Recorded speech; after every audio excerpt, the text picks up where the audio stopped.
আসসালামু আলাইকুম। আপনি কি জানেন পৃথিবীর সবচেয়ে ভালো মানুষ কে? আসুন বিষয়টি আমরা গুগলে সার্চ দিয়ে দেখি। পৃথিবীর সবচেয়ে ভালো মানুষ কে? গুগলে সার্চ দেওয়ার সঙ্গে সঙ্গে আমরা যদি একটু নিচে চলে যাই, দেখুন ranking of the 20 best man in the world. ১ নম্বরে আছে মুহাম্মদ সাল্লাল্লাহু আলাইহি ওয়াসাল্লাম, ইসলামের নবী।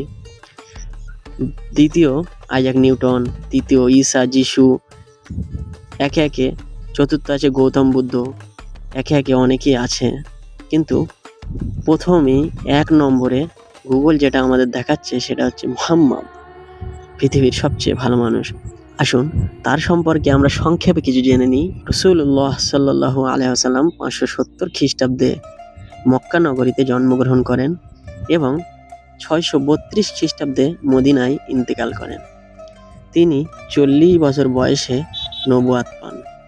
কিন্তু নবুয়াত পাওয়ার আগেও মানুষের কাছে তিনি আল আমিন, আস-সাদিক নামে পরিচিতি লাভ করেন।